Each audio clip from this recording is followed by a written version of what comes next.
بھی محبوب خدا رکھتے ہیں، اپنا انداز زمانے سے جدا رکھتے ہیں، اور ہم تو محبوب بھی محبوب خدا رکھتے ہیں۔ سبحان اللہ۔ اور ہمارے جبل پور کے شاعر ہیں، بڑے مشہور شاعر ہیں، شبنم جبل پوری، وہ بڑے پیارے انداز میں فرماتے ہیں، مگر دل کرتا ہے کہ آپ کی بارگاہ میں شعر کہہ دوں، سمجھ کیجیے۔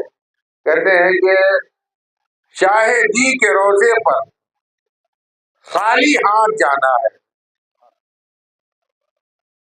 شاہدی کے روزے پر خالی ہاتھ جانا ہے۔ بھائی ہم لوگ کوئی روزے میں جاتے نہیں جاتے؟ اللہ والوں کے روزے میں جاتے ہیں، غوث پاک کے روزے میں جاتے ہیں، خواجہ صاحب کے روزے میں جاتے ہیں، غیبی پیر کے روزے میں جاتے ہیں، تو جاتے ہیں تو کچھ نہ کچھ لے کے جاتے نہیں؟ کیوں مولانا رحمۃ اللہ صاحب لے کے جاتے نہیں؟ ہاں، کچھ نہ کچھ نہیں تو کم سے کم وہ پھول لے کے چلے گئے، سنی لے کے چلے گئے، کچھ نہ کچھ نیاز لے کے چلے گئے۔ تو بہرحال جانے کا ایک ادب و انداز ہے کہ اللہ والوں کے آسان ہے، وہ جتنی بڑی بارگاہ میں جائیں گے آدمی سوچتا ہے کچھ نہ کچھ لے کے جائیں، نظر آنا، نظر پیش کریں، لیکن وہ کیا کہہ رہے ہیں؟ کہتے ہیں کہ شاہ دین کے روزے پر، اب اس سے بڑا روزہ کس کا ہوگا؟ شاہ دین، دین کے شاہ کون ہیں؟ جناب محمد رسول اللہ صلی اللہ علیہ وسلم فرماتے ہیں شاہ دین کے روزے پر خالی ہاتھ جانا ہے۔ دیکھیے گا شاعر کی فکر، کہتے ہیں شاہ دین کے روزے پر خالی ہاتھ جانا ہے، اور لوگ گل چڑھاتے ہیں اور ہم کو دل چڑھانا ہے۔ شاہدی کے روزے پر خالی ہاتھ جانا ہے اور لوگ گل چڑھاتے ہیں اور ہم کو دل چڑھانا ہے، اور فرماتے ایک ہی مسلح پر دو امام ہیں شبنم۔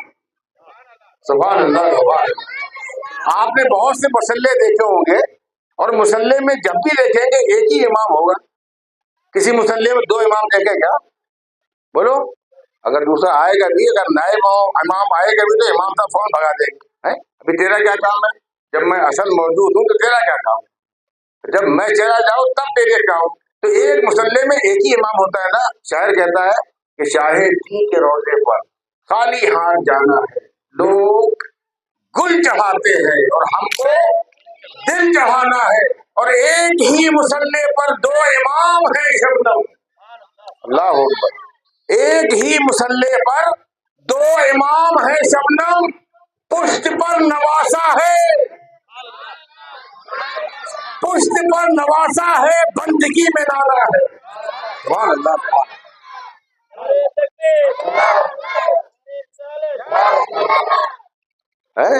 پشت پر نواسا ہے اور بندگی میں نانا ہے۔ سمجھ میں آ گیا نہیں آ گیا؟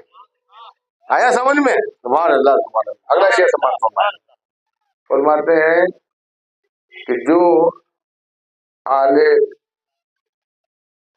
نبی کی آل میں محفل میں، نبی کی آل کی محفل میں آ نہیں سکتا، جو نبی کی آل کی محفل میں آ نہیں سکتا، علی کے نام کا نعرہ لگا نہیں سکتا،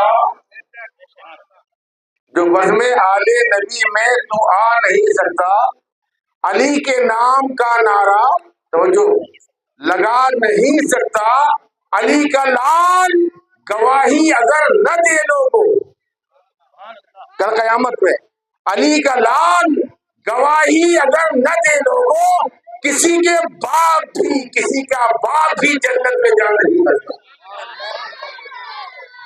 علی کا لال، سبحان اللہ، علی کا لال گواہی اگر نہ دے لوگوں، کسی کا باپ بھی جنت میں جا نہیں سکتا۔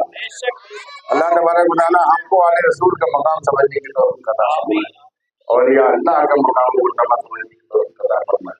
یہ جو محفل ہے، یہ محفل میں نے پہلے کہہ دیا تھا، نبی پاک کی میلاد کی بھی محفل ہے، ساتھ ہی ساتھ علم و تعلم اور علم و ادب کی بھی محفل ہے۔ قرآن میں اللہ تبارک و تعالیٰ نے فرمایا، اللہ فرماتا ہے فَاسْأَلُوا أَهْلَ الذِّكْرِ إِن كُنتُمْ لَا تَعْلَمُونَ۔ توجہ فرماتے، اللہ نے فرمایا اگر تم نہیں جانتے کسی چیز کو تو ذکر والوں سے پوچھو۔ اگر کچھ نہیں جانتے تو کیا کرو؟ ذکر والوں سے پوچھ لو. ایک بزرگ کا واقعہ یاد آ گیا. ایک بہت بڑے بزرگ سے آتا, وہ محفل میں جاتے تو جاتے ساتھی کہنے لگتے سلونی سلونی سلونی, مجھ سے پوچھو مجھ سے پوچھو, جو پوچھنا ہو پوچھو. اب وہ چونکہ سب سے زیادہ علم والے تھے, بزرگ تھے اور بڑے فقیر تھے, تو عوام کے پاس پہنچتے ہو کہتے پوچھو مجھ سے پوچھو, کیا پوچھنا ہے دین کے بعد پوچھو. تو ایک مرتبہ کیا ہوا ایسی, وہ کہہ رہے تھے مجھ سے پوچھو مجھ سے پوچھو. حضرت امام اعظم رضی اللہ تعالیٰ ہمارے امام, ان کی عمر رہی ہوگی ایسی 6-7 سال 8 سال کی عمر, بچپنے کا دور. ہمارے آقا امام اعظم ابو حنیفہ رضی اللہ تعالیٰ وہ بھی اس محفل میں اتفاق سے بیٹھے ہوئے تھے. اب جب انہوں نے دیکھا تو ان کو اچھا نہیں لگا. وہ کہنے لگے صاحب یہ کون سی بات ہوئی, ٹھیک ہے آپ بڑے ہیں, بزرگ ہیں, علامہ ہیں, فقیہ ہے, لیکن جس کو جو پوچھنا ہوگا پوچھ لے گا.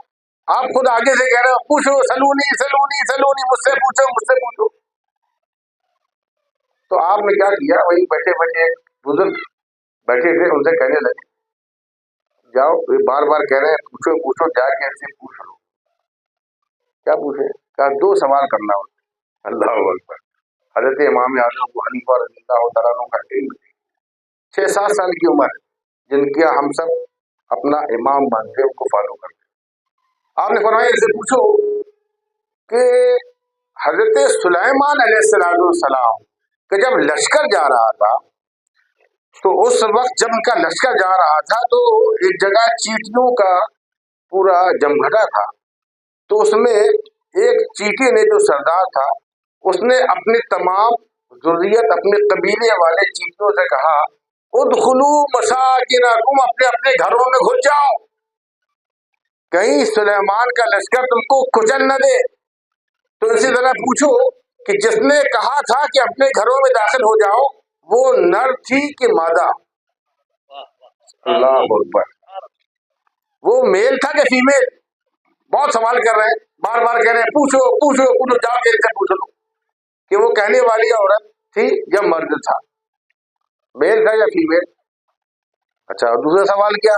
اور کہا دوسرا سوال اسے یہ پوچھنا کہ جو آپ کے کھوپڑی میں بال ہیں, آپ کے سر میں جو بال ہیں, وہ جفت ہیں کہ طاق, یعنی جوڑا جوڑا ہے, جس کو کیا کہتے ہیں انگریزی میں, ہاں اور ایون, جوڑا جوڑا ہے یا الگ الگ ہے, یعنی کوئی ایسا بھی ہے کہ جس کا کوئی جوڑا نہیں. پوچھ لو. اب جب یہ گئے اور انہوں نے بزرگ سے پوچھا, تو بزرگ صاحب کہنے لگے, ان کی شکل دیکھی, کہا بھائی جس کو تو میں برابر جانتا ہوں, برابر آتا ہوں, جس نے کبھی ایسے سوال نہیں کیے, ان کیا یہ کیسے سوال کر سکتے ہیں. تو فوراً وہ سمجھ گئے, وہ بھی بڑے جہادیہ تھے. کہنے لگا یہ بتاؤ, یہ تم جو سوال کر رہے ہو یہ تمہارے سوال ہے یا کسی اور کے سوال ہے؟ تمہارے سوال ہیں یا کسی اور کے؟ تو اس وقت کا کیونکہ سچا دور تھا, لوگ سچے تھے, جو دل میں وہ زبان پہ تھا. فون کہنے لگے صاحب میرا تو نہیں ہے, وہ ایک بچہ ہے اس نے سوال کرایا. اچھا ٹھیک ہے, ذرا اس بچے کو بلا لاؤ. اب وہ بچے کو بلایا گیا, حضرت امام اعظم ابو حنیفہ کو بلایا گیا. وہ سامنے آئے. اب اتنے بڑے فقیر کے سامنے پورا مجمع لگا ہوا ہے, چھوٹا بچہ سامنے کھڑا ہے. اب وہ جو ابھی تک کہا کرتے تھے مجھ سے پوچھو مجھ سے پوچھو, اب وہ ان سے پوچھ رہے ہیں. سبحان اللہ. اتنا بڑا فقیر, اتنا بڑا وقت کا مفکر, اتنا بڑا وقت کا محقق, وہ پوچھ رہا ہے چھوٹے بچے سے. اور کیا پوچھ رہا ہے؟ بیٹے آپ کو معلوم ہے اس کا جواب؟ سبحان اللہ سبحان اللہ. مجھے نہیں معلوم. کہا آپ نے, کہا آپ کو اس کا جواب معلوم ہے؟ تو آپ نے کہا الحمدللہ مجھے اس کا جواب معلوم. تو کہا اگر آپ کو اس کا جواب معلوم ہے ذرا ہدایت فرمائیں, مجھے تو نہیں معلوم. اس سے سمجھ میں آیا کہ جب کوئی چیز نہ جانے کوئی, تو جانکاری کے لیے یہ نہیں دیکھا جاتا کہ سامنے والا جس سے ہمیں لینا ہے وہ بچہ ہے یا بوڑھا ہے یا جوان. سبحان اللہ سبحان اللہ. وہاں یہ نہیں دیکھا جاتا کہ جس سے ہم پوچھ رہے ہیں اس کی عمر چھوٹی ہے یا بڑی. اگر وہ جانکار ہے اور پوچھنے والا بوڑھا ہے تو بوڑھا بچے سے پوچھے گا, بوڑھا بچے سے پوچھے گا. اسی نہج پر الحمدللہ فیضان مدینہ چل رہا ہے. اسی نہج پر آپ کا یہ فیضان مدینہ چل رہا ہے. مجھ کو بڑی خوشی ہوئی جب مولانا نے بتایا کہ ہمارے اس ادارے میں خالی بچوں کو نہیں سکھایا جاتا, بچے بھی آتے ہیں, جوان بھی آتے ہیں, بوڑھے بھی آتے ہیں. سبحان اللہ. بچے بھی سیکھتے ہیں, بوڑھے بھی سیکھتے ہیں. کیوں؟ کیونکہ جو بوڑھے ہیں, ایسا نہیں ہے کہ بوڑھے ہو گئے تو ان کو سب علم ہی ہو گیا, کوئی ضروری نہیں ہے بھائی. بڑھاپا آ گیا, علم سیکھنے کا موقع نہیں ملا, ان کے لیے بھی مولانا نے انتظام کر رکھا ہے. عورتوں کا الگ انتظام کر رکھا ہے, مردوں کا الگ انتظام کر رکھا ہے, بچوں کا الگ انتظام کر رکھا ہے. جو جس کیٹیگری کا ہے, جو جیسا چاہتا ہے اس کے مطابق وہ اپنے ٹائم پہ آئے اور آ کے دین کی بات سیکھ کے جائے, آ کے دین سیکھ کے جائے. کیونکہ دین کے سیکھنے میں جو بھلائیاں ہیں وہ کسی چیز میں نہیں. میں ابھی آگے آؤں گا کہ اس کے کیا فائدے اور کیا اس کے آپ کو بینیفٹ ملتے ہیں. خیر, تو میں ابھی بات سے دور ہٹ جاؤں گا. انہوں نے کیا کہا, حضرت نے وہ فقیر کہنے لگے بیٹے آپ بتا دیجیے کہ جو آپ نے سوال کیا ہے کہ سلیمان علیہ السلام کے لشکر کو دیکھ کے جس چیٹی نے کہا تھا کہ اپنے گھروں میں داخل ہو جاؤ, یہ تو قرآن سے ثابت ہے باقاعدہ, وہ آپ ہی بتا دو کہ وہ نر تھا کہ مادہ, میل تھا یا فیمیل. حضرت امام اعظم ابو حنیفہ رضی اللہ تعالیٰ عنہ نے فرمایا وہ مادہ تھی. سبحان اللہ, وہ فیمیل تھی. کہا دلیل, خالی دعویٰ کر رہے ہیں آپ, دلیل کہا دلیل الحمدللہ قرآن ہی میں دلیل ہے. وہ کیسے؟ کہا قرآن میں دیکھیے اللہ نے کیا فرمایا, وقالت النملہ. سبحان اللہ, وقالت النملہ. مرد کے لیے کالا کہا جاتا ہے, عورت کے لیے قالت کہا جاتا ہے. قرآن نے قالت کہا ہے, یہ قالت کہنا یہ دلیل